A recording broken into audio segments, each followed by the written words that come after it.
طول سنين شغلي مشكلتي الاساسيه كانت اني مش بعرف اعمل نظام يمشي عليا وعلى الناس اللي معايا. كنت بعرف اكبر لحد نقطه معينه وبعدها اقف. النجاح انك تبني حاجه قبل تكبر، وتبني فريق يعرف يشتغل بنفس الرؤيه حتى لو انت مش واقف فوق دماغه. هو يقدر يبقى زيك في غيابك لكنه متمسك بيك، لانه كل يوم بيتعلم منك حاجه جديده ودايما مستفيد من وجودك وبيكبر ويكبرك. من هنا بدات افهم معنى القياده، انك تبقى قائد بجد مش مجرد مدير. القائد انك تبقى قادر تعمل سكيل لنفسك وللناس اللي حواليك. يعني ايه؟ يعني كل واحد في الفريق ما ينفعش يحس انه واقف في مكانه. القياده مش بس ارقام بتتحقق، القياده انك تخلي الناس تشوف الرؤيه اللي انت شايفها. انك تبقى منتور مش مجرد انستراكتور. الفرق بين الانستراكتور والمنتور، الانستراكتور هو اللي بيشرح لك كورس، عنده ماده جاهزه بيديها لاي حد، بيقول لك اعمل 1 2 3، وساعات بيبقى كلامه كله صح لكن مش شرط يكون مناسب لمشكلتك انت بالذات. يعني هو عنده حل عام ينفع في المطلق لكنه مش دايما بينفع لك انت. انما المنتور مختلف تماما. المنتور بيبدا يفهمك انت مشاكلك ايه،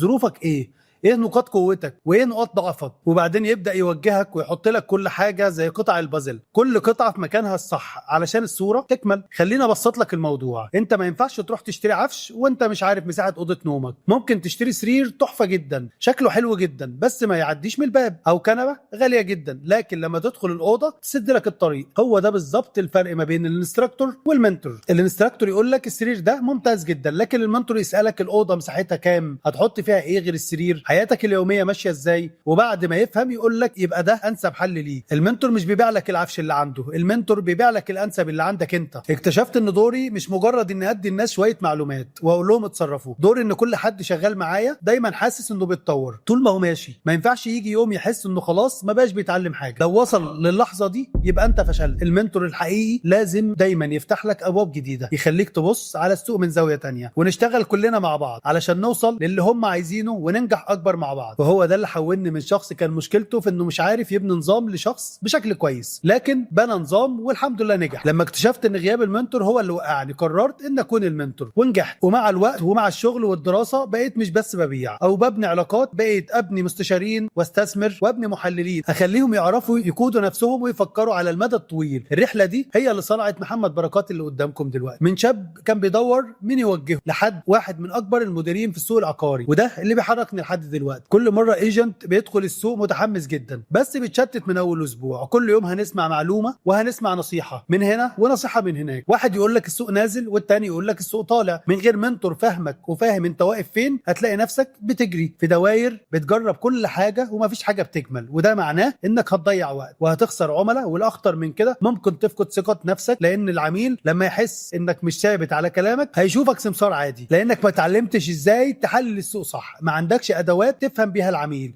ما عندكش خطه طويله المدى. ومع الوقت هتلاقي انك بتتعب اكتر ما بتكسب. كل يوم شغل جديد كانه اول يوم ليك، مفيش تراكم خبره حقيقي. وهنا يبان الفرق ما بين اللي اختار منتور كويس فبنى نفسه على اساس، واللي اختار غلط او ما اتدربش صح. هنفضل نجري مكاننا في السوق العقاري. السوق العقاري مش بيرحم، يا اما تنجز نفسك وتبقى محلل عقاري يا اما هتفضل بروكر بيجري ورا صفقه ممكن بالصدفه تيجي. طيب ده لو انا ايجنت، انما لو انا مشتري عادي وعايز اتعلم عشان ما يضحكش عليا اعمل ايه؟ استنوني في الحلقه اللي جايه. انا محمد بركات، الصندوق الاسود للسوق العقاري في مصر، وده كان بركات كاست.